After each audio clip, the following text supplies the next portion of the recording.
Good morning. మీరు చూస్తున్నది HM TV. నా పేరు వెంకట్. న్యూస్ అనాలిసిస్ కార్యక్రమానికి స్వాగతం, సుస్వాగతం. ఇవాళ తెలంగాణ ఆంధ్రప్రదేశ్ ఎడిషన్లో ప్రధాన వార్తల్లో ప్రధాన శీర్షికల ఏ వార్తలు ప్రచురితమయ్యాయి ఒకసారి చూసే ప్రయత్నం చేద్దాం. ప్రధానంగా ఆంధ్రజ్యోతిలో కొమ్ములు తిరిగిన కరోనా అని సెకండ్ వేవ్ గురించి ప్రపంచవ్యాప్తంగా ఏ దేశంలో ఎలా కరోనా కేసులు పెరుగుతున్నాయి అనే కథనాన్ని ప్రత్యక్షంగా రాశారు. అదేవిధంగా ఇవాటి నుంచి పాత పద్ధతిలోనే రిజిస్ట్రేషన్ల ప్రక్రియ కొనసాగుతుందని కూడా ఆంధ్రజ్యోతి ఒక ఐటెంగా ప్రచురించింది. నమస్తే తెలంగాణలో పోస్టుల భర్తీకి పాత జోన్ల ప్రాతిపదికన పోస్టులు భర్తీ చేస్తామంటున్నారు. అదేవిధంగా నేటి నుంచే రిజిస్ట్రేషన్ విధానాన్ని కొనసాగిస్తున్నారు. పాత సిస్టమ్ ఏదైతే ఉందో పాత కార్డు విధానంలోనే రిజిస్ట్రేషన్లు చేసేందుకు అన్ని ఏర్పాట్లు చేశారు.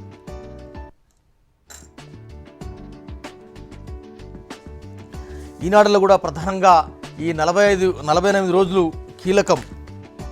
తొలి విడతలో 75 లక్షల మందికి కరోనా టీకా అని, అదేవిధంగా రెండో డోసుల పూర్తికి దాదాపు 40 రోజుల సమయం పడుతుందని, దాదాపు 1.5 కోట్ల డోసులు అవసరం పట్టే అవకాశం ఉంది అని చెప్తున్నారు.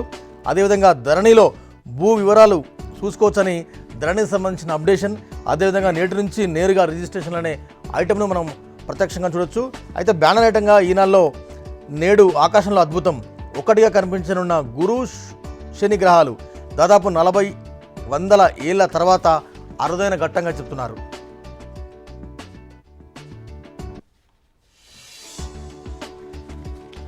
ఇంకా సాక్షిలో కూడా కరోనా పాజిటివిటీ రేటు తగ్గింది. తెలంగాణలో 22 రోజుల్లో కరోనా కేసులు తగ్గాయని, అదేవిధంగా తెలంగాణ ఏపీలకి రుణాలు ఓకే అంటే కేంద్రం రుణాలు తీసుకోవచ్చని కేంద్రం అనుమతించినట్టుగా ఒక ప్రధాన వార్తను ప్రచురించారు. నేపాల్ పార్లమెంటు రద్దు కూడా.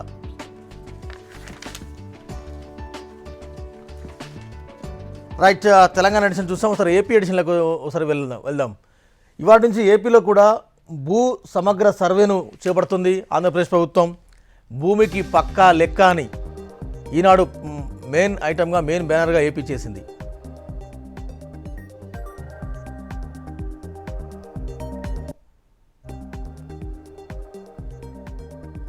సాక్షిలో కూడా ప్రధాన బ్యానర్ కూడా అదే, జనం ఆస్తికి అధికారిక ముద్ర. ఇవాటి నుంచి ఏపీలో సమగ్ర భూ సర్వే చేపడుతున్నారు. ఇవాళ రాష్ట్ర ముఖ్యమంత్రి వైఎస్ జగన్మోహన్ రెడ్డి సందర్భంగా ఈ కార్యక్రమాన్ని ప్రారంభిస్తున్నట్టు కూడా చెప్పారు.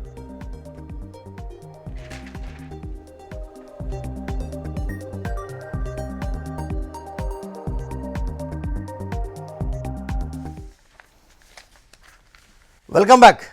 ప్రధానంగా ధరణి పోర్టల్ ఇష్యూ తెలంగాణ రాష్ట్రాన్ని, తెలంగాణ జనజీవనాన్ని, ముఖ్యంగా తెలంగాణ రియల్టర్లను అతలాకుతలం చేస్తుంది. ఇప్పటికీ కూడా కొన్ని 100 కోట్ల నష్టమైతే జరిగింది. దీనిపై ప్రభుత్వం అనేక రకాలుగా మల్లగుల్లాలు పడినా, వార్ రూమ్లో అనేక సమావేశాలు పెట్టినా ధరణి పోర్టల్కు ఇంకా సాంకేతిక సమస్యలు తలెత్తుతూనే ఉన్నాయి. దీంతో ఇవాటి నుంచి పాత పద్ధతిలోనే రిజిస్ట్రేషన్ కొనసాగిస్తున్నట్టు కూడా రాష్ట్ర ముఖ్యమంత్రి కేసీఆర్ రంగంలోకి దిగి ప్రకటించారు. ఇవాళ ఇదే అంశం మనం తెలంగాణలో చూసినా, ఏపీలో చూసినా బ్యానర్ ఐటమ్గా ప్రధాన పత్రికల్లో ఇవే ఐటమ్గా కనబడుతున్నాయి. ఎందుకంటే రాష్ట్రంలోని 141 రిజిస్ట్రేషన్ కార్యాలయాల్లో ఇవాటి నుంచి వ్యవసాయేతర భూముల రిజిస్ట్రేషన్ ప్రక్రియ కొనసాగించేందుకు ఏర్పాట్లు చేశారు. ఇందుకు సంబంధించి ఏర్పాట్లు ఎలా ఉన్నాయి, అదేవిధంగా ధరణి పోర్టల్ అమల్లోకి వచ్చేసరికి ఎంత టైం పడుతుంది, నిజంగా ధరణి పోర్టల్కు ఉన్న సాంకేతిక సమస్య ఏంది, ఎందుకంటే ప్రపంచంలోనే దేశంలోనే ఒక అతి ముఖ్యమైన యాప్ అని కూడా రాష్ట్ర ముఖ్యమంత్రి గర్భంగా చెప్పిన నేపథ్యంలో అది అమలు కాకపోవడం అటు వ్యాపారులను, ఇటు సాదాసీదా జనాన్ని కూడా అతలకుతలం చేసింది. ఒకసారి దీని సాధ్యాసాధ్యాలపై రిటైర్డ్ ఐఏఎస్ అధికారి ప్రభాకర్ రెడ్డి గారు ఉన్నారు. స్టూడియోలో నాకు తెలంగాణ రాష్ట్ర సమితి నాయకులు రావుల శ్రీధర్ గారు ఉన్నారు. జూమ్లో కాంగ్రెస్ సీనియర్ నేత, కాంగ్రెస్ అధికార ప్రతినిధి అద్దంకి దయాకర్ గారు ఉన్నారు. బీజేపీ అధికార ప్రతినిధి ప్రకాష్ రెడ్డి గారు ఉన్నారు. ప్రభాకర్ రెడ్డి గారు, good morning sir. Good morning అమ్మా. ఏ సార్, ధరణికి సంబంధించి మీకు అంతా అప్డేట్ ఉంది. ఎందుకు ధరణి ఇంత టెక్నికల్ ల్యాబ్స్ ఉందని మనం అనుకోవచ్చు సార్? ఈ ధరణి యాక్చువల్గా ఇప్పుడు ఎలాగైతే ఈ సాంకేతిక విప్లవంలో అనేక విషయాలు మనం కంప్యూటరైజ్ చేసుకుంటూ కంప్యూటర్ ద్వారా సరళతరం చేస్తున్నారు. ఆ ప్రయత్నంలో భాగంగానే ధరణి అనేది రిజిస్ట్రేషన్ కోసం తెలంగాణ ప్రభుత్వం ప్రవేశపెట్టింది. ఎస్. కానీ ఇప్పుడు ఏమవుతుందంటే ఒకసారి కొత్తగా మనం ప్రవేశపెట్టినప్పుడు దాంట్లో ఆ సాఫ్ట్వేర్ డెవలప్ చేస్తారు చూసారా, ఆ ఎస్. సాఫ్ట్వేర్ లో ఏమవుతుందంటే దీనికి సంబంధించినటువంటి అనేక విషయాలు దాంట్లో ఇంక్లూడ్ చేస్తుంది. ఎవరైతే అప్లికెంట్ దరఖాస్తుదారు వచ్చి ఆ, ఒక ట్రాన్సాక్షన్ రిజిస్టర్ చేయాలి అంటే ఏ ఏ విషయాలు ఏ ఏ వివరాలు దాంట్లో పొందుపరచాలి, ఏవి పొందుపరిస్తే ఆ సాఫ్ట్వేర్ యాక్సెప్ట్ చేసి మీ కార్యక్రమం అంటే మీ రిజిస్ట్రేషన్ ని దాంట్లో ఎంటర్ చేస్తుంది అనే దానికి వాళ్ళు అంటే డెవలప్ చేసిన సార్ అంటే సాఫ్ట్వేర్. సార్ అనేక రకాలుగా ప్రాక్టికాలిటీ అయిపోయింది. 99.9% అంతా బాగుందని సోమేష్ కుమార్ ప్రకటించారు. దాన్ని అధికారికంగా ముఖ్యమంత్రి కేసీఆర్ ఆవిష్కరించారు. ధరణి పోర్టల్లో కొన్ని లావాదేవీలు అయ్యాయి, double registration, triple registration. Sir అవన్నీ ఓకే. ఎందుకు అంటే ధరణి పోర్టల్ అనేది ప్రస్తుతానికి ఫెయిల్ అయింది అనుకో. చాలా ఎందుకు అధికారులు కానీ తెలంగాణ ప్రభుత్వం కానీ ధరణి అంశంలో మలగులాలు పడుతుంది. ఎందుకంటే ధరణి పోర్టల్ విషయంలో రియల్టర్లు కోర్టుకెళ్లారు, అనేక సాదాసీదా జనం కోర్టుకెళ్లారు, రాజకీయ పార్టీలు కూడా ధరణి పోర్టల్ను కేంద్రంగా తీసుకొని టార్గెట్ చేసే ప్రయత్నం చేస్తున్నాయి. అంటే ఎల్ఆర్ఎస్ ఇష్యూ తర్వాత మిగతా ఇష్యూలు అలా ఉన్న క్రమంలో ధరణి ఇష్యూలు మనం ఎట్లా చూడవచ్చు? యాక్చువల్ గా ఒక రిజిస్ట్రేషన్ జరగాలి అంటే ఒక ఇద్దరి మధ్యలో ఉన్నటువంటి ఏర్పడినటువంటి ఒక అంగీకారాన్ని ప్రభుత్వానికి తెలియజేస్తూ ప్రభుత్వ రికార్డ్స్ లో ఎంటర్ చేయడం అన్నమాట. అది అమ్మకం కావచ్చు, మార్టిగేజ్ కావచ్చు, ఇంకొక భాగస్తులు విడిపోవడం కావచ్చు, లేకపోతే వంశపారంపర్యం కావచ్చు, అనేక రకాలైనవి ఉంటాయి. దీని ధరణి పోర్టల్లో వాళ్ళు ఏం చేశారంటే మీరు ఏ ఏ అగ్రిమెంట్ అయితే మీరు ఎంటర్ చేయాలనుకుంటున్నారో, రిజిస్టర్ చేయాలనుకుంటున్నారో దాన్ని మీరు ముందు ఒక స్లాట్ బుక్ చేసుకొని మీ వివరాలన్నీ దాంట్లో ఎంటర్ చేయాలి. సాధారణంగా ఏం చేస్తారంటే ఈ సాఫ్ట్వేర్ పెట్టినప్పుడు దాంట్లో బాక్స్ లాగా పెడతారు. అంటే మీ వివరాలు, మీ పేరేంటి, అలాగా మీ అడ్రస్ ఏంటి, మీ సర్వే నెంబర్ ఏంటి, మీరు ఏం చేయదలుచుకున్నారో, మీరు అమ్మకమా, ఇది మార్టిగేజా, లేకపోతే ఇంకోటి అని చెప్పి రకరకాల బాక్స్ లాగా పెట్టి మీ వివరాలు తెలియజేయమంటారు. దానికి తగినట్లు వీళ్ళు తయారు చేసి పెట్టిన ధరణిలో. కానీ మనకి ఇక్కడ ప్రాబ్లం ఎక్కడ వస్తుందంటే ప్రాక్టికల్ గా ఫీల్డ్ లెవెల్కి వచ్చినప్పటికీ అనేక విషయాలు ఉంటాయి మనకు. అంటే వాళ్ళు కంప్యూటర్లో యాక్సెప్ట్ చేసేదానికి ఫిక్స్ చేసినటువంటి వివరాలే కాకుండా మన తలపై ఎన్ని ఎన్నికలు ఉంటాయో అన్ని రకాల ఇవి ఉంటాయి అనమాట. ఈ ట్రాన్సాక్షన్స్ వాటికి అన్నిటికీ యాక్సెప్ట్ చేసేదానికి ఎప్పుడైతే మీ ఆ వివరాలు దాంట్లో ఎంటర్ చేసేదానికి అవకాశం ఉండదో అప్పుడు మీ రిజిస్ట్రేషన్ కి ఈ పోర్టల్ యాక్సెప్ట్ చేయదు. ఒకసారి యాక్సెప్ట్ చేయకపోతే మీరు దానికి మీరు ఉపయోగించుకునే డబుల్ ప్రభాకర్ రెడ్డి గారు కొన్ని డబుల్ రిజిస్ట్రేషన్స్ కూడా అయినాయి. ఈ విత్ ఇన్ షార్ట్ టైంలోనే డబుల్ రిజిస్ట్రేషన్స్ కూడా అయినాయి. అదేవిధంగా అంటే ఓవరాల్ గా యాక్చువల్గా ఇప్పుడు ఏమవుతుందంటే వాళ్ళు దీనికి మన లింక్ డాక్యుమెంట్ గురించి మాట్లాడలేదు. తర్వాత వాళ్ళకి ఒకసారి రిజిస్టర్ అయిన తర్వాత అదే దాంట్లో సెక్యూరిటీ కోడ్ లాగా పెడతారనమాట. అంటే ఈ నంబర్ ఒకసారి రిజిస్టర్ అయితే రెండోసారి రిజిస్టర్ కాకుండా. అంటే నేను ఎందుకంటున్నానంటే ఇవన్నీ ఒక కారణం ఉంది. నాకు అర్థమైనది ఏంటంటే ఇది ఒక పైలట్ ప్రాజెక్ట్ కింద ఒక కొంత ఏరియాలో మొదలు పెట్టి ఉండాల్సి. నార్మల్ గా మనకి ఎస్టాబ్లిష్డ్ ఒక కార్యక్రమాన్ని సడన్ గా మనం మార్చినప్పుడు ఎప్పుడైనా సరే సాధారణంగా జరిగేది ఏంటంటే మనం ఇప్పుడు రిజిస్ట్రేషన్ అనేది మనకు ఒక అలవాటు. అంటే మనం ఒక డాక్యుమెంట్ తయారు చేసుకోవడం, డాక్యుమెంట్ రైటర్స్ రాయించుకోవడం, దాన్ని తీసుకుపోయి ప్రజెంట్ చేస్తే రిజిస్టర్ ఆఫీస్ లో వాళ్ళు దాన్ని కాపీ చేసుకొని దానిపైన స్టాంప్ వేసి దాంట్లో ఉన్న వివరాలు వాళ్ళు రిజిస్టర్ లో ఎంటర్ చేసి చేయడం అనేది సాధారణంగా మనం అలవాటు పడ్డాం అనమాట. ఇప్పుడు మనం కంప్యూటరైజ్ చేసినప్పుడు మనం అన్ని విషయాల్ని మన దీంట్లో క్రోడీకరించామా లేదా, అన్ని విషయాలు దీంట్లో వచ్చినాయా లేదా అనేది మనకు ఇంకా కన్క్లూడ్ కాదు. అందుకని ఏం చేసి ఉండాల్సిందంటే ఒక చిన్న కార్యక్రమాన్ని ఒక సిటీలోనో, ఒక మండలంలోనో, లేకపోతే ఒక జిల్లాలోనో మొదలుపెట్టి అక్కడ ఉన్నటువంటి సాధక బాధకాలన్నీ చూసుకొని దాంట్లో చేయాల్సినటువంటి మార్పులు చేర్పులు చేసి దాన్ని పక్కా చేసిన తర్వాత స్టేట్ కంతా చేసి ఉంటే బహుశా ఈ విధమైన ప్రాబ్లం వచ్చిండేది కాదు. ఎన్ని రకాలైనటువంటి అగ్రిమెంట్లు ఉంటాయి, ఎన్ని రకాలైన డాక్యుమెంట్లు ఉంటాయి అనేది ఎవరు ఊహించలేరు. రెండోది ఇప్పుడు మీరు చెప్పిన డబుల్ రిజిస్ట్రేషన్ ఎప్పుడు జరుగుతుందంటే దాంట్లో సెక్యూరిటీలో ఒకసారి నంబర్ వచ్చిన తర్వాత రెండోసారి ఆ నంబర్ రాకూడదు అనేది ఆ సిస్టమ్ లో రావాలి. ఇప్పుడు మీకు ఆధార్ కార్డు ఉంది, కొన్ని కోట్ల మంది పేర్లు వచ్చినా కూడా ఒకటేసారి రెండు నంబర్లు రావు ఒక మనిషికి. అంటే అలాంటి సెక్యూరిటీ సిస్టమ్ డెవలప్ కావాలి ఈ సాఫ్ట్వేర్ లో కూడా. రిజిస్ట్రేషన్ మీకు ఒక రిజిస్ట్రేషన్ ఇంకొకరు కూడా చేసే అవకాశం ఇప్పుడు జరిగింది. అప్పుడే డబుల్ రిజిస్ట్రేషన్ లాంటి ప్రాబ్లమ్స్ వస్తాయన్నమాట. ఒక్క ఇవన్నీ నిమిషం. ఏంటంటే అనుభవంలో మనము తర్వాత రోజుల్లో ఇలా జరిగేదానికి కారణం ఏంటి అని అధికారులకు కానీ ఈ కంప్యూటర్ సాంకేతిక నిపుణులకు కానీ తెలిసినప్పుడు దానికి తగినటువంటి నివారణ చర్యలు కూడా తీసుకోవడానికి అవకాశం ఉంటుంది. రైట్ రైట్ ఒక్క నిమిషం. కాంగ్రెస్ అధికార ఇప్పుడు ప్రతినిధి, ముందుకు వచ్చినటువంటి కాంగ్రెస్ ఈ సీనియర్ నేత సమస్య అన్నమాట అద్దంకి ఇవన్నీ. దయాకర్ గారితో ఒకసారి మాట్లాడదాం. దయాకర్ గారు గుడ్ మార్నింగ్ అండి. మార్నింగ్ వెంకట్ గారు. యాక్చువల్కు మీరు చాలా మంది మీరు తర్వాత మీకు సంబంధించిన వాళ్ళు కావచ్చు, తర్వాత సాదాసీదా జనం కావచ్చు, కోర్టు తలుపులు తట్టారు. ఆధార్పై ఒక కీలక కోర్టు ప్రకటన చేసింది. అదేవిధంగా ధరణిపై కూడా ఇంకా బాలరిష్టాలు ఉన్నాయని ఉద్దేశంతోనే రాష్ట్ర ప్రభుత్వం ఒక అడుగు వెనక్కి తగ్గింది అనుకోవచ్చా? పాత పద్ధతిలోనే కార్డు సిస్టమ్ ద్వారానే ఇవాటి నుంచి రిజిస్ట్రేషన్ ప్రక్రియ మొదలుపెట్టింది అనుకోవచ్చా? ఇప్పుడు ఒకటి వెంకట్ గారు, ఇప్పుడు కొత్త ఆలోచనలను మనం వ్యతిరేకించలేము. ఎప్పుడు కూడా డిజిటలైజేషన్ రికార్డ్స్ కావడం అనేది ఒక అడ్వాన్స్మెంట్ వాస్తవానికి. కానీ దానికి ముందస్తు చర్యలు తీసుకోకపోవడం ఒకటి. రెండవది ఇల్ ఇంటెన్షన్ తో ఉన్నట్టుగా కనపడుతుంది. ఇప్పుడు నేను వేసిన కేసులో ఏంటంటే ఇండియన్ రిజిస్ట్రేషన్ యాక్ట్ ప్రకారం లోకల్ యాక్ట్స్ తో కలిపి జాతీయ స్థాయిలో ఉండే రిజిస్ట్రేషన్స్ ఆపే హక్కు ప్రభుత్వానికి లేదు. ఫస్ట్ మీరు మున్సిపల్ చట్టాల్లో, పంచాయత్ రాజ్ చట్టాల్లో సవరణలు తీసుకొచ్చేసి లేని హక్కును తను ఆపాదించుకుంది రాష్ట్ర ప్రభుత్వం. అది మొదటి తప్పు. రెండవది ఏంది, ఎల్ఆర్ఎస్ కు రిజిస్ట్రేషన్ కు లింక్ పెట్టింది. అట్లా ఉండదు. ఇప్పుడు ఎందుకంటే చాలా పెద్ద సబ్జెక్ట్. వాళ్ళు ఏంటంటే కలగాపులగం చేసి మొత్తం రెవెన్యూ చట్టాన్ని ఎల్ఆర్ఎస్ మీద పెద్ద పెద్ద దుమారం. ఇంకా ఇప్పుడు రియల్టర్లు, రియల్ ఎస్టేట్లో ఒక షెడ్యూల్, నిరసన షెడ్యూల్ ప్రకటించారు.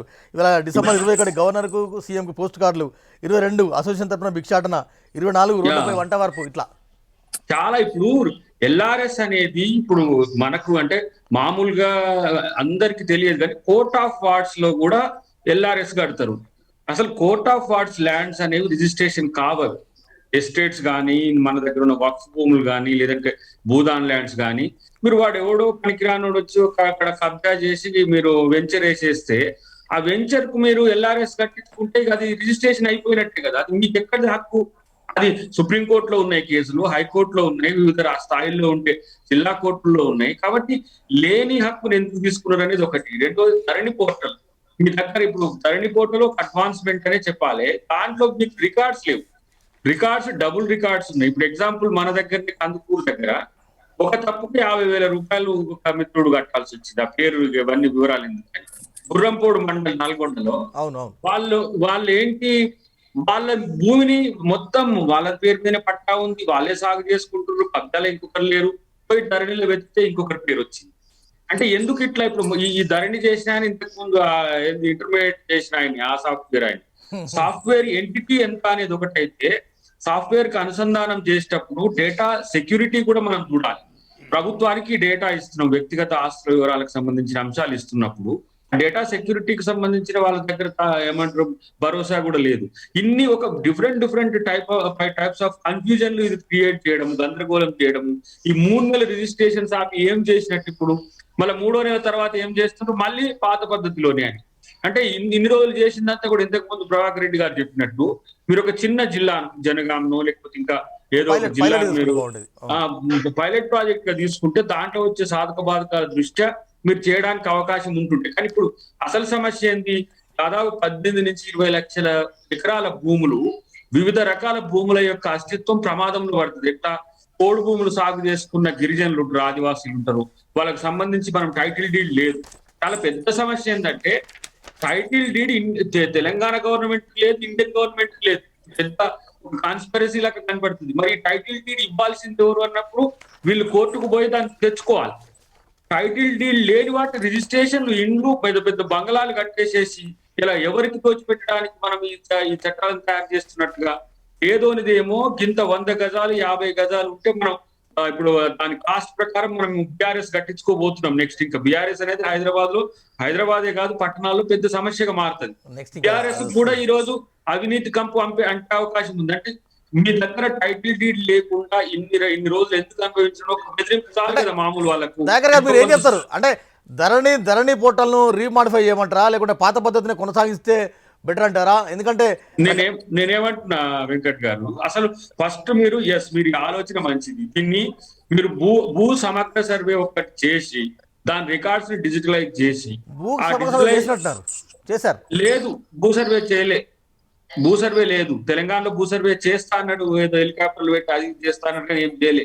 భూ సర్వే కనుక చేసి ఉంటే మీకు క్లియర్ రికార్డ్స్ వచ్చి ఉండే. క్లియర్ రికార్డ్స్ వచ్చినప్పుడు కాంట్రడిక్టరీ ఉన్న వాటిని పక్కన పెట్టేసి క్లియర్ ఉన్న వాటికి ధరని ఇస్తే చాలా రాటిఫై, ఏమంటారు, చాలా ఏమంటారు, లేదు దయాకర్ గారు ఇది వ్యక్తిగత భూములు. తర్వాత చాలా మంది ఎంఆర్ఓలు విఆర్ఓలు గ్రామాలకు వెళ్ళారు, సర్వే చేశారు, అన్ని మొత్తం కంప్యూటర్ చేశారు. కంప్యూటర్ చేసిన తర్వాతనే ధరణి పోర్టల్కి ఎక్కించారు. ధరణి పోర్టల్కు లాగిన్ అవుతున్న క్రమంలో, ధరణి పోర్టల్కు ఎక్కించే క్రమంలో ప్రభుత్వ భూములు కొన్ని పట్ట భూములు అసలు భూములైనా ఎంత కొంత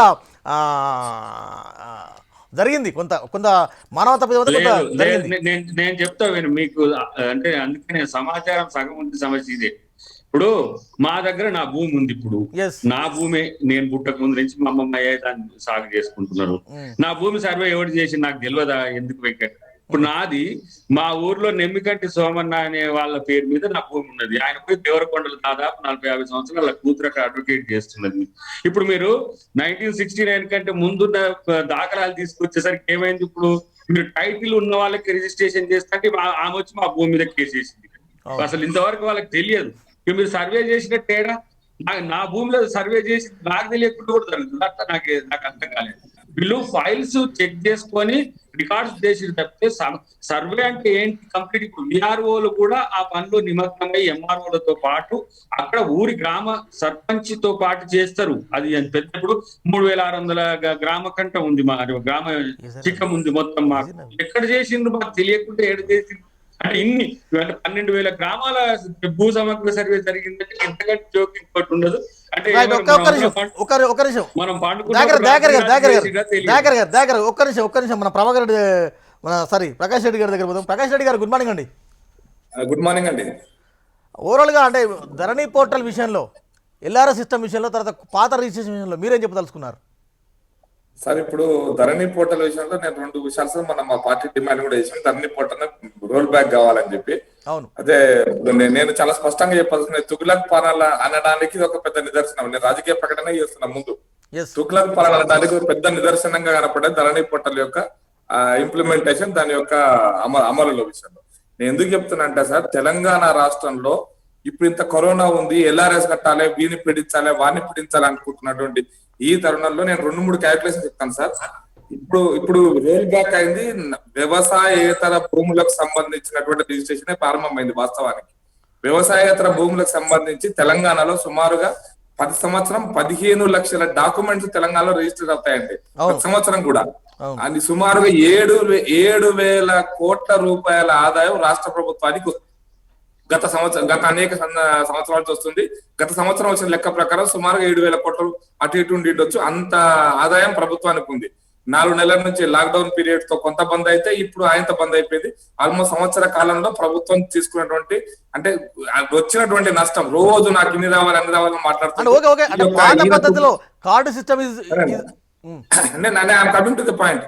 ఈ రాష్ట్ర ప్రభుత్వం యొక్క చర్య వల్ల ఎంత నష్టపోయింది అనేటువంటిది ఒక చిన్న చర్య వల్ల, చిన్న తప్పు, అంటే ఉద్దేశపూర్వకంగా వాళ్ళ యొక్క పార్టీ సమిష్టి నిర్ణయం లేని కారణంగా ఎంత నష్టపోయింది అనేది లెక్క దొరుకుతుంది సార్. దీంట్లో కూడా 80% తెలంగాణ రాష్ట్రంలో జరిగే రిజిస్ట్రేషన్స్ లో వ్యవసాయేతర భూములే ఉంటాయి సార్. వ్యవసాయ భూములు చాలా తక్కువ రిజిస్ట్రేషన్ ఉంటాయి. మీరు ఇంతకుముందు చర్చ జరుగుతున్నారు. ఇది తయారు చేసింది టాటా కన్సల్టెన్సీ సర్వీసెస్, TCS వాళ్ళు. నేనేమన్నా అంతకుముందు ఉన్నటువంటి కార్డు సాఫ్ట్వేర్ అయితే ఉందో అది ప్రభుత్వం యొక్క సాఫ్ట్వేర్. ఇప్పుడు వీళ్ళు తయారు చేసిన ధరణి సాఫ్ట్వేర్ TCS కంపెనీ వాళ్ళది. అవును, కాబట్టి అంటే ఎంత భద్రత ఉంటది, ఎంత స్పష్టత ఉంటుందో ఇక మీకు అర్థమైపోయి ఉండాలా, ఎవరి కోసం చేశానో అర్థమైపోయి ఉండాలి. ఇప్పుడు అన్న చెప్పినాడు, మీరు ఇంతకుముందు ఒక పాయింట్ రైజ్ చేశాను, అందుకోసం చెప్పదలుచుకున్నాను. పాయింట్ ఏంటంటే దీనివల్ల ఇప్పుడు దీనివల్ల 3-4 ప్రధానమైన సమస్యలు కోర్టు కూడా అబ్జర్వ్ చేసింది, ప్రజలు కూడా, అంటే రిజిస్ట్రేషన్ వాళ్ళు కూడా అబ్జర్వ్ చేశారు. ఇది అందరూ కలిసి చర్చించకపోవడం మూలంగా వచ్చినటువంటి సమస్యలు. ఉదాహరణకి మనం ఒక రిజిస్ట్రేషన్ డాక్యుమెంట్ చేస్తే రిజిస్ట్రేషన్ ముందు పేజీలో వెనక ప్రకాష్ రెడ్డి ఎందుకంటే ఒక చిన్న బ్రేక్ కంటే ముందు ఇందాక దయాకర్ గారు మాట్లాడింది, అదేవిధంగా ప్రకాష్ రెడ్డి గారు మాట్లాడిన దానికి సమాధానంగా రావుల శ్రీధరెడ్డి గారు, తెలంగాణ రాష్ట్ర సమితి నాయకులు ఉన్నారు.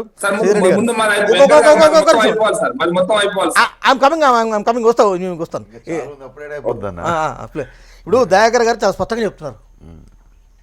ఒకటి, దయాకర్ గారికి భూముల సర్వే విషయంలో కొంత స్పష్టత లేనట్టుంది. గతంలో జరిగినటువంటి ఒక సర్వే వివరాలు గ్రామాల్లో మీరు అన్నట్లు ప్రతి ఒక్క రైతు వాళ్ళ యొక్క భూమి డిక్లేర్ చేసి ప్రభుత్వానికి ఇచ్చినటువంటి ఈ మొత్తం కార్యక్రమాలు జరిగినాయి. అయితే ఇక్కడ 2 విషయాలుగా మనం చూస్తే ప్రభుత్వం యొక్క ఉద్దేశాన్ని మనం అర్థం చేసుకోవాలనే విషయాన్ని ఫస్ట్ గ్రహించాలా. ఈ ధరణి పోర్టల్ ప్రవేశపెట్టినప్పుడు integration of land records, registrations ఇది ఒక కామన్ ప్లాట్ఫామ్ కింద క్రియేట్ చేయాలనే ఉద్దేశంతో ట్రాన్స్పరెన్సీ ఉండాలా. ఈ యొక్క అధికారుల చుట్టూ కానీ కార్యాలయాల చుట్టూ రైతులు కానీ లేకపోతే మిగతా ఈ వ్యవసాయేతర భూములలో ఎవరైతే స్టేక్ హోల్డర్స్ ఉన్నారో వాళ్ళందరూ కూడా కాలరేటట్టు ఉండకూడదు. అవినీతిని మనం తగ్గించాలా, పారదర్శకత పెంచాలనేది ప్రభుత్వం యొక్క ఉద్దేశం.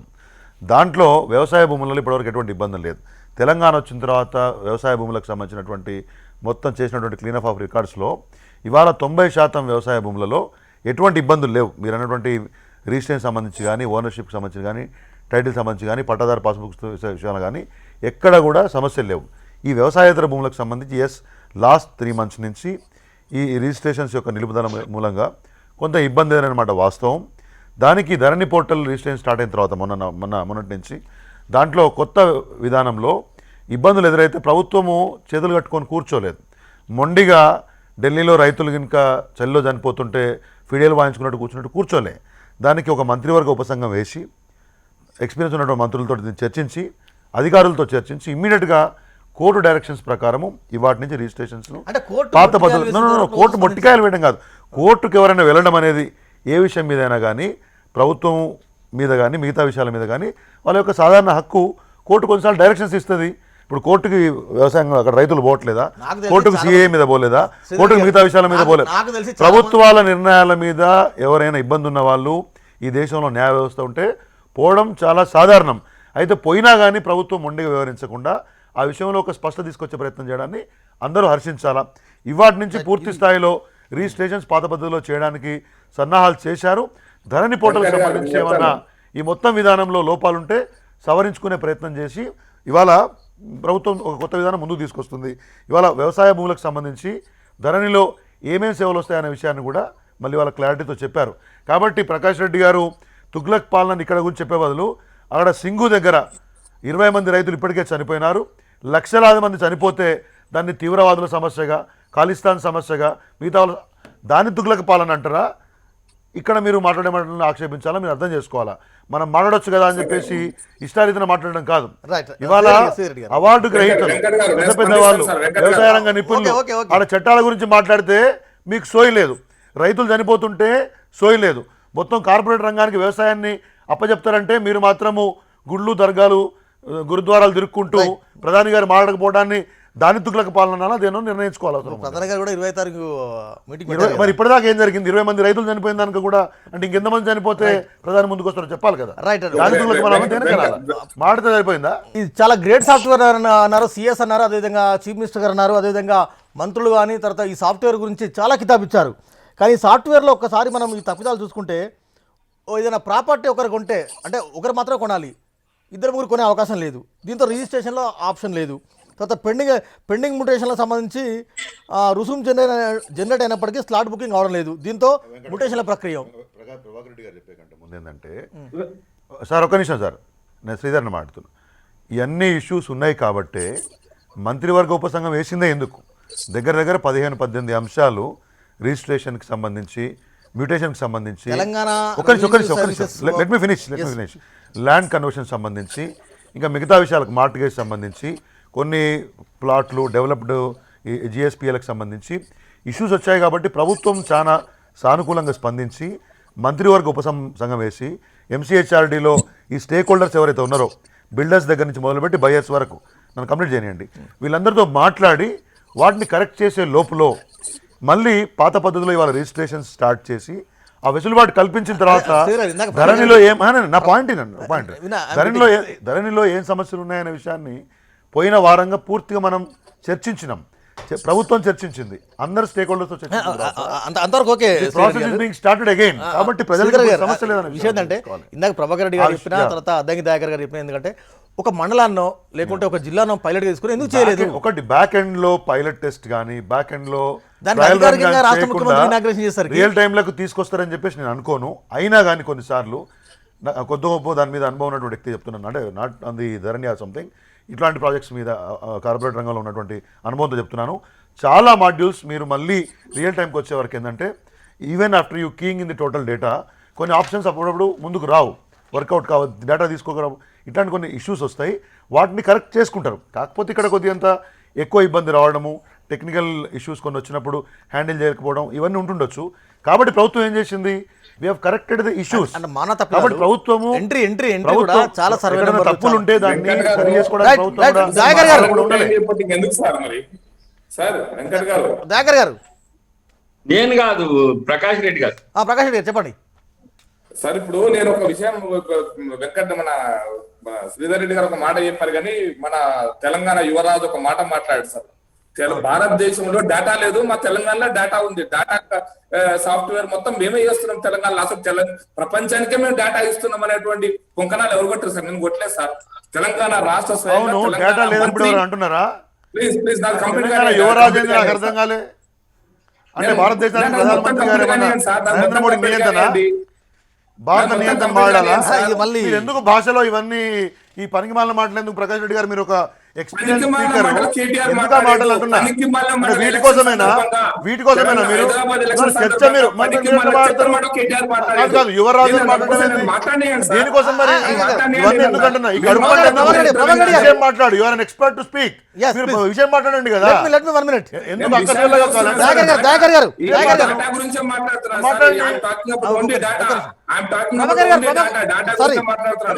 ప్రకాష్ రెడ్డి గారు ఒక నిమిషం, దయాకర్ గారు వస్తారు. దయాకర్ గారు అంటే ధరణి పోర్టల్ వస్తారు. ప్రకాష్ గారు నా మాట మొత్తం అయిపోయింది. తెలంగాణ రాష్ట్రం ఇట్లా నాశనం ఏంటో చెప్తున్నా. 8 నెలల నుంచి ఎంఎస్ఎంఈలకు అప్పులు ఇస్తామంటే కూడా, బ్యాంకులు ఇస్తామంటే కూడా డాక్యుమెంట్స్ లేక, డాక్యుమెంట్స్ ఈ యొక్క డాక్యుమెంట్స్ చెల్లక, ఇప్పుడున్నటువంటి మార్పులు చెల్లక ఎంఎస్ఎంఈలకు అప్పులు పుట్టలేని పరిస్థితి వచ్చింది. బ్యాంకులో లోన్ పోవాలంటే, మీరు వ్యవసాయ భూముల బ్యాంక్ లోన్ పోవాలంటే కూడా అప్పులు ఇస్తున్నారు బ్యాంకులు. రూపాయి రాలేదని చెప్పేసి తెలంగాణలో ఉన్నటువంటి కాదు, దేశం మొత్తంలో ఉన్నటువంటి పేరుకు ఆత్మనిర్భర్ భారత్. ఎవరి కోసం ఆత్మనిర్భర్ భారత్? ఎక్కడొచ్చింది? చర్చ పెడదామా? తెలంగాణ రాష్ట్రంలో ఏ ఎంఎస్ఎంఈకి 10,000 రూపాయలు ఇవ్వడానికి 15 డాక్యుమెంట్లు అడిగినావు కేంద్ర ప్రభుత్వం వైపు నుంచి. సరళీకృతం గురించి మాట్లాడతారా? చర్చ మాట్లాడదామా? ఊరికే మాట్లాడడం కాదు. మీరేమంటే ఒకటి సిస్టమ్ తెచ్చుకున్నారు. ముఖ్యమంత్రి గారిని అనాలా, మున్సిపల్ మంత్రి గారిని ఒక మాట అనాలా? ఎన్ని ఎంఎస్ఎంఈలు నాశనం చేసినారు? ఇప్పుడు కరోనా వచ్చిన తర్వాత తెలంగాణ రాష్ట్రంలో ఎంఎస్ఎంఈలకు మొత్తము కేంద్ర ప్రభుత్వం వహించాలా? చెప్పు కదా.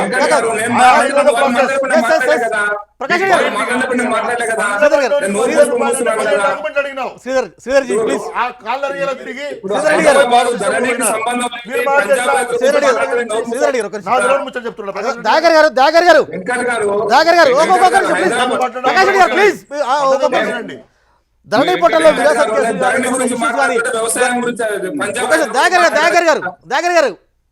ఇప్పుడు ప్రభాకర్ రెడ్డి గారిని మాట్లాడిపియండి. మీరు అడిగిన క్వశ్చన్ వారికి చర్చ మర్యాదలు పాటించండి. ఒకరి దాంట్లో ఒకరు ఎందుకు మాట్లాడేది?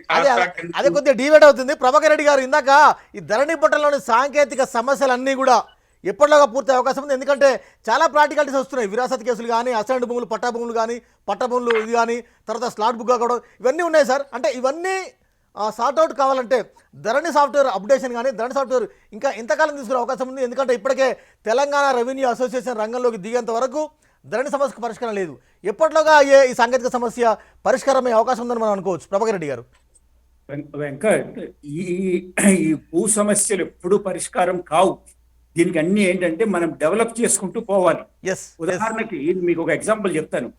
మనము 1996-97లో అందరు రైతులకి పాస్బుక్లు ఇవ్వాలని ఒక కార్యక్రమం చేపట్టింది మన ప్రభుత్వం. ఆ రోజుల్లో కంబైన్ ఆంధ్రప్రదేశ్.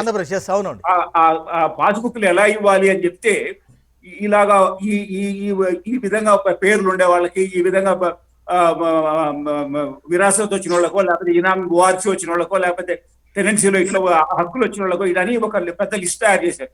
ఒక 70 కండిషన్స్ పెట్టి, ఈ కండిషన్స్ ఉంటే మీరు పాస్బుక్ ఇవ్వండి అని. పాస్బుక్లు ఇవ్వలేకపోయారు. ఎందుకు ఇవ్వలేకపోయారు అంటే, ఈ కండిషన్స్ అన్ని 100% ఎప్పుడు సాధ్యం కాదు. అన్ని పక్కాగా ఉండి మీకు రికార్డు దొరికితే ఇంకా మనకి దానికి మన ప్రభుత్వం ప్రేమేమో, లేకపోతే ఇంకో ప్రేమేమో ఉండదు. ఎప్పుడు ఉంటాయి. ఎందుకంటే మనకి చాలా ఫ్రాక్షన్ అయిపోయింది మన land holding. Thanks to our socialistic approach of land reforms. ఇప్పుడు 2.5 ఎకరా ఉండే వాళ్ళు 99 మంది ఉన్నారు, 199 మంది ఉన్నారు. 2.5 ఎకరా, 1 ఎకరా, అర్ధ ఎకరా ఉండేవాళ్ళు. ఎప్పుడైతే నంబర్ పెరిగిపోయిందో ఆ నంబర్ లో మీకు రకరకాలైనటువంటి ఇష్యూస్ వస్తాయి. కాబట్టి నేను అనేది ఏంటంటే ఈ ధరణి పోర్టల్ ని ఇంప్రూవ్ చేసుకుంటూ పోవాలి. ఇంప్రూవ్ చేసుకుంటూ పోవడం ఏంటంటే ప్రాక్టికల్ గా ఫీల్డ్ లో కొన్ని పైలట్ ప్రాజెక్ట్ లాగా మొదలు పెట్టడం ఒకటి. రెండవది స్టేక్ హోల్డర్స్ ఉంటారు. స్టేక్ హోల్డర్స్ ఎవరంటే ఇప్పుడు మనకు డాక్యుమెంట్ రైటర్స్, లాయర్స్, రైతులు, తర్వాత పొలిటికల్ పార్టీ లీడర్స్, తర్వాత అడ్వకేట్స్, తర్వాత కోర్టు జడ్జిమెంట్స్, ఇలాగ అనేక వాటిని మనము పరిశీలిస్తూ పోతే మనకు తెలుస్తూ వస్తాయన్నమాట ఏ సమస్యలు ఉన్నాయి, ఏ సమస్యలకు ఏది పరిష్కారం అని. దాన్ని మనం ఇన్కార్పొరేట్ చేసుకుంటూ పోవాలి ఈ సాఫ్ట్వేర్. అలాగా over a period of time ఇది ఇంప్రూవ్ అవుతూ వస్తుంది అనమాట. కాబట్టి సడన్ గా మేము చేసేసాం కాబట్టి రేపటి నుంచి గేమ్ ఉండదు, సమస్యలు అనేది ఎప్పుడు జరగదు. ఈ నమ్మకం వల్ల ఈ అనేక రకాలైన డిఫరెంట్ టైప్స్ ఆఫ్ సమస్యలు వల్ల ఈ ల్యాండ్ ఓనర్షిప్ కూడా మనకు 100% పాళ్ళు పట్టా ఓనర్లు ఉండదు మన దగ్గర. మనకు కొంతమంది ఒకరు పట్టాదారు ఉంటాడు, ఇంకొక ఆయన కాసుదారు ఉంటాడు, ఒక ఆయన తెల్ల కాగితం ట్రాన్స్ఫర్ చేసుకుని ఉంటాడు, డాక్యుమెంట్ ఏమో ఉండిండదు. ఇంకొక ఆయనకి ఏమో ఓఆర్సీ వచ్చి ఉంటుంది, అది రికార్డులో ఉండిండదు. కానీ అది ఏ ఒరిజినల్ ఎవరు ఇనామదారు ఎవరు ఇనాం ఇచ్చారో వాళ్ళ పేరుతో ఉంటుంది.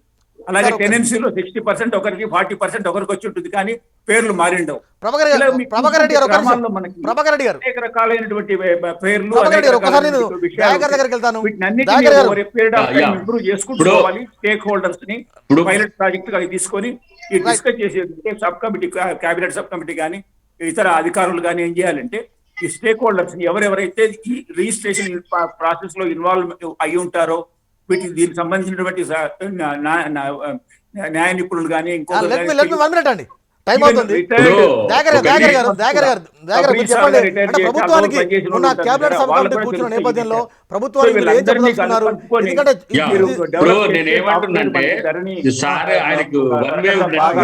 ఉపయోగపడే లెవెల్కి వచ్చేస్తారు. అయితే నేనేమంటున్నా, ఇప్పుడు ఈ తెలంగాణ భూములు మాత్రమే భారతదేశంలో టిపికల్ ల్యాండ్స్.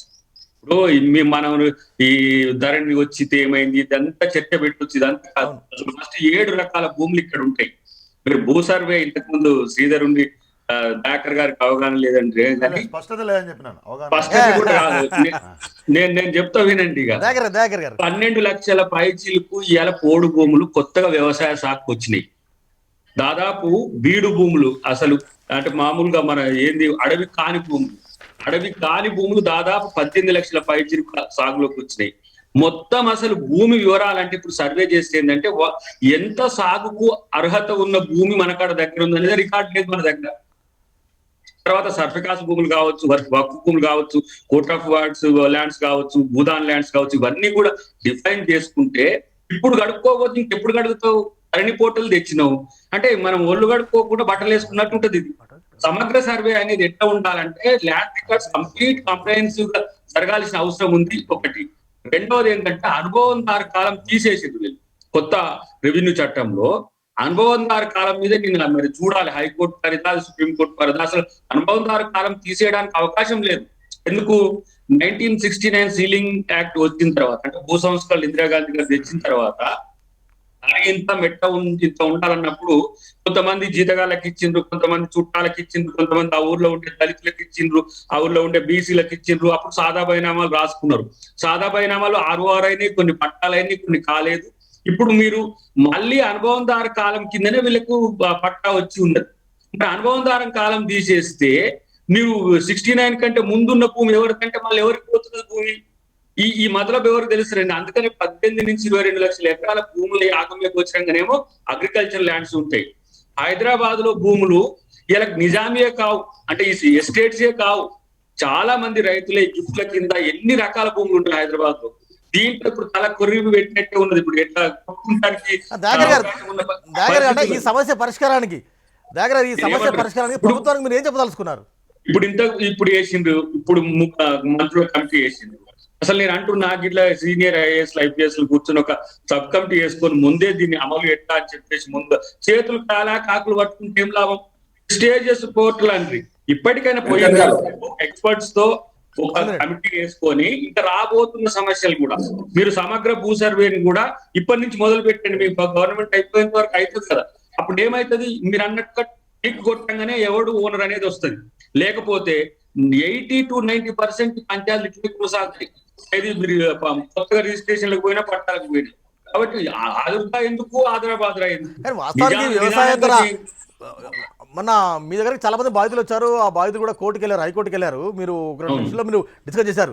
వ్యవసాయేతర రిజిస్ట్రేషన్లు ఆగిపోవడం వల్ల చాలా ఒకరిద్దరు హైదరాబాద్లో సూసైడ్ చేసుకున్నారు. చాలా పెళ్లిళ్ళు ఆగిపోయాయి. అంటే కొంత ఆర్థికపరమైన చిక్కులు విపరీతంగా వచ్చాయి. అది ఇంకొక బాధ మీరు చెప్తే నమ్మరు. రిజిస్ట్రేషన్లు లేక వేల కోట్ల రూపాయల నష్టం ఎవరు మామూలు మధ్యతరగతి రియల్ ఎస్టేట్ బిల్డర్లకు వీళ్ళకి జరిగింది. అది వాళ్ళు చెప్పుకోలేక వాళ్ళు బజార్కి ఎక్కితే నాకు చూపించేటోళ్ళు కూడా లేరు. మరి వాళ్ళు హెచ్ఎంటీ చూపిస్తుందో లేదో నేను చూస్తలేను. కానీ అసలు వాళ్ళు రోజు ఏమంటాము ఇందిరా పార్క్ దగ్గర ధర్నాలు ఇట్లయితే నష్టం అయితే అసలు మనమే వాళ్ళ కూడా పట్టించుకోవట్లేదు. విచిత్రం అది. కాబట్టి ఈ సెక్షన్ ను సాటిస్ఫై చేయాలనే ఉద్దేశం కాదు, కానీ మనం తెచ్చిన కొత్త చట్టం ద్వారా ప్రజలకు మరింత సులువుగా సరళతరంగా అన్ని రకాల సౌకర్యాలు కల్పించాలనేది ఉద్దేశం తప్పితే క్రైసిస్ లో పెట్టేసి ఉన్న భూమి పోతే ఆ బ్యాగర్ నరసింహలో ఆత్మహత్య చేసుకున్న వేలూరులో అజ్వేల్ సొంతంగా మన ముఖ్యమంత్రి గారి కాన్స్టిట్యున్సీ. ఇంక మీకు అట్లా చెప్పుకుంటూ పోతే ఆత్మహత్యలు అంటే ఏదో మనం ప్రేరేపించినట్టు ఉంటుంది. అక్కడైతే ఖమ్మంలో ఒక సోదరి ఎట్లా అసలు నేను కిరోసిన్ పోసుకుని నేను చచ్చిపోతే ఇప్పుడు నా భూమి కాదు అని చెప్తే ఇట్లాంటివి కొన్ని ఉన్నాయి. ఒక నిమిషం మన ప్రకాష్ రెడ్డి గారు సార్ సార్ నన్ను ఇంటర్వెన్షన్ కాకుండా నేను ఇప్పుడు నేనేమంటున్నా అంటే ఇప్పుడు మీరు చెప్పిన దాంట్లో ధరణి పోర్టల్ కంటే ముందు బేసిక్ గా ఈ రిజిస్ట్రేషన్ చేసేటువంటి వాళ్ళు సబ్ రిజిస్ట్రార్స్ రిజిస్ట్రేషన్ ఆప్షన్ లో పనిచేసే అధికారులు సార్. వాళ్ళతోని ఇప్పటిదాకా ఈ ప్రభుత్వం ఇప్పటిదాకా చర్చించలేదు. రిటైర్డ్ రిజిస్ట్రార్స్ ఉన్నారు, జిల్లా రిజిస్ట్రార్స్ పనిచేశారు, సబ్ రిజిస్టర్ ఆఫీస్ లో పనిచేసిన వాళ్ళు చాలా మంది ఉన్నారు. వాళ్ళతో ఎవరితోని చర్చించకుండా ఈ పోర్టల్ ని తెలంగాణ ప్రభుత్వం అమలు చేసింది. ఇది నా మొదటి ఆరోపణ. మంత్రుల ఉపసంఘం ఇప్పుడే ఇచ్చింది, కానీ అధికారుల సంఘం లేదు, మంత్రుల సంఘం లేదు. ప్రభుత్వం ఏకపక్ష నిర్ణయం కారణంగా ఈ రోజు తెలంగాణ రాష్ట్రం వేల కోట్ల రూపాయలు నష్టపోయింది. ఇప్పుడు ఇంతకుముందు దయాకరణ చెప్పినట్టుగా ఎంఎస్ఎంఈలకు అప్పు పుడతలేదు, ఎవరో రిజిస్ట్రేషన్స్ అయితే లేవు. దొంగ రిజిస్ట్రేషన్ అంటే వెనకాల నేను అందుకోసం చెప్పాను, ఈ డాక్యుమెంట్ లో రిజిస్ట్రేషన్ వెనకాల అంటే ఈ డాక్యుమెంట్ ఒరిజినల్ డాక్యుమెంట్ లో సబ్ రిజిస్టర్ సంతకం కావాలా. సబ్ రిజిస్టర్ సంతకం కాకుండా బ్యాంక్ ఒక నిమిషం చెప్పండి. నేనేమంటున్నా అంటే ఇప్పుడు ప్రకాష్ రెడ్డి సార్ మీరు నన్ను మాట్లాడేప్పుడు ఎందుకు సార్ పని చేసుకుంటున్నా ఏం సార్ మీరు కంప్లీట్ కానివ్వండి. మీరు ప్రకాష్ రెడ్డి గారు ఎందుకు రమ్మంటారు సార్? ఎందుకు చర్చ మాట్లాడుకోండి. చెప్పండి ప్రకాష్ రెడ్డి గారు ప్రకాష్ రెడ్డి గారు ప్లీజ్ కంటిన్యూ. 2 నిమిషాల్లో మాట్లాడి ఇప్పటిదాకా గంట సమయం కూర్చున్నాను. ఎందుకు కూర్చుంటా నేను? కూర్చుంటామా? Right, continue. సార్ నేనేమంటున్నా, నేను ఆరోపణ చేస్తున్నాను సార్. తెలంగాణ రాష్ట్ర ప్రభుత్వం నేను చాలా స్పష్టంగా చెప్పాను. తెలంగాణలో మీ స్టాటిస్టిక్స్ లెక్క ప్రకారమే ఈ 2021 స్టాటిస్టిక్స్ లెక్క ప్రకారమే 2,72,00,000 భూమి తెలంగాణలో ఎకరాల భూమి ఉంది. దాంట్లో వ్యవసాయ భూమి 1,25,000 అయితే మీ ఎల్ఆర్ఎస్ కింద వచ్చినటువంటి భూమి 2,00,000 ఎకరాల భూమి ఉంది. 2,00,000 ఎకరాలలో ఎవరెవరి భూమి ఎంత ఉందో మీ లెక్క, నా లెక్కలు కాదు, మీ ప్రభుత్వం లెక్కలే. ఇవన్నీ కూడా తప్పుడు లెక్కలు. ఇవన్నీ కూడా ప్రభుత్వము ఎవరితోనో కుమ్ముక్కై అవినీతి కోసం ఈ పోర్టల్ తీసుకొచ్చారని నేను ఆరోపణ చేస్తున్నా. ఇది మీరు దుర్మార్గపు పోర్టల్ తీసుకొచ్చారు. ఎవరితో చర్చించలేదు, ఎవరితో మాట్లాడలేదు, ఎవరిని ఏమి సంప్రదించలేదు. కాబట్టి ఈ పోర్టల్ ముందు వెనక్కి తీసుకోవాలా. ఇది పూర్తి స్థాయిలో తెలంగాణ రాష్ట్రాన్ని నాశనం చేసినటువంటి ఒక నిర్ణయాన్ని తెలంగాణ ప్రభుత్వం అమలు చేసింది. ఇంతకంటే పొలిటికల్ స్టేట్మెంట్ ఇవ్వదలుచుకోలేదు సార్. నేను ఇంకా చాలా సమాచారం ఉంది, కానీ మీరు మాట్లాడనివ్వకపోతే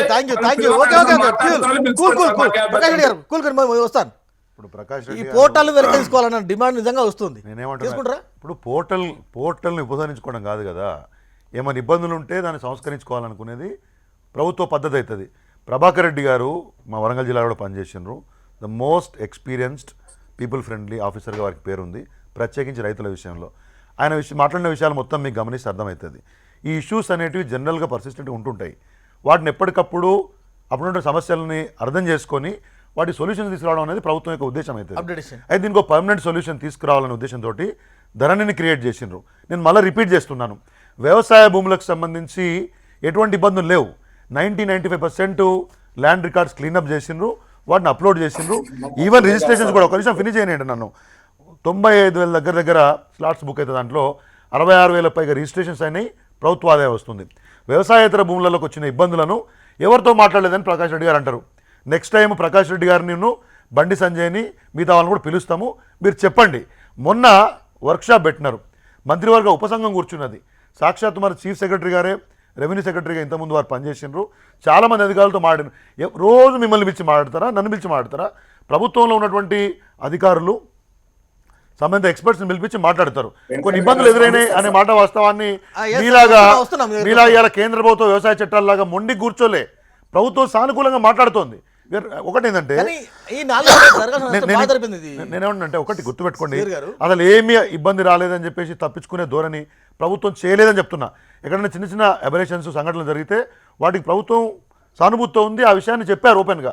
మీరు ఒక వారం రోజులు దీన్ని ఓపిక పట్టండి, మిగతా వాటిని కంప్లీట్ చేస్తామని చెప్పినారు. వాటి నుంచి పూర్తి స్థాయిలో చేస్తున్నారు, ఎవరికి ఇబ్బంది రాబోతుంది. అయితే ఇదే ధరణిలో వ్యవసాయ భూములకు సంబంధించి మిగతా వాటికి కొత్తగా బ్యాంకర్స్ మాడ్యూల్ వస్తుంది.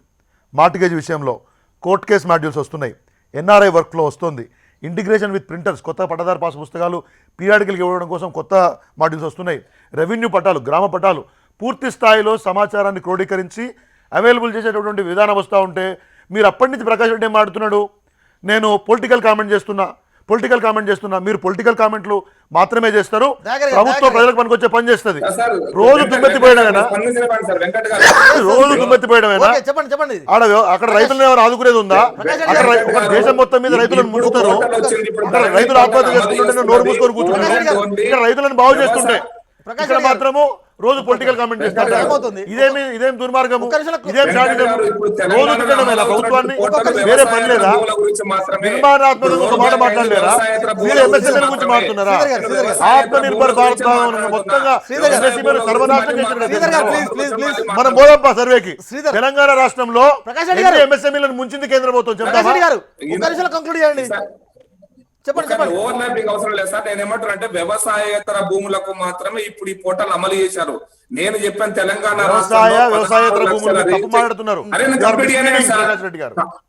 కంప్లీట్ చేయండి సార్. తెలంగాణ రాష్ట్రంలో సంవత్సరంలో 16 లక్షల వ్యవసాయేతర రిజిస్ట్రేషన్ జరిగితే 2 లక్షలు మాత్రమే వ్యవసాయ భూములు రిజిస్ట్రేషన్ జరిగింది.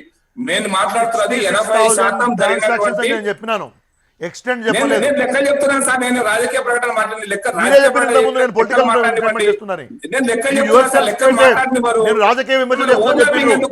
నేను ఓవర్లాపింగ్ బండి సంజయ్ ప్రకాష్ రెడ్డి మాట్లాడి నేను ఓవర్లాపింగ్ కాలేదు. నేను వద్దంటలేదు కదా, మీరే అన్నారు ప్రకాష్ రెడ్డి గారు రాజకీయ ఎవరికి అర్థం కాదు.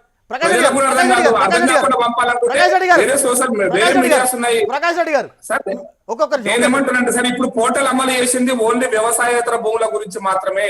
కాబట్టి మొత్తం రోల్ బ్యాక్ అయింది వ్యవసాయేతర భూములకు సంబంధించే. ఇప్పుడు మీ చర్చ కూడా వ్యవసాయేతర భూములకు సంబంధించే. వెనకకు పోయింది వ్యవసాయ భూముల గురించి కాదు. వ్యవసాయ భూముల చర్చ రానే రాలేదు.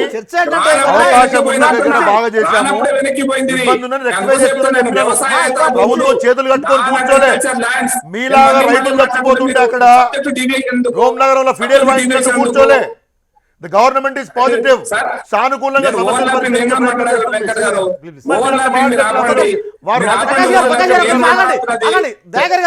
చివరిగా చెప్పండి. తెలంగాణ రాష్ట్రంలో 7,000 కోట్ల రూపాయల ఆదాయాన్ని గవర్నమెంట్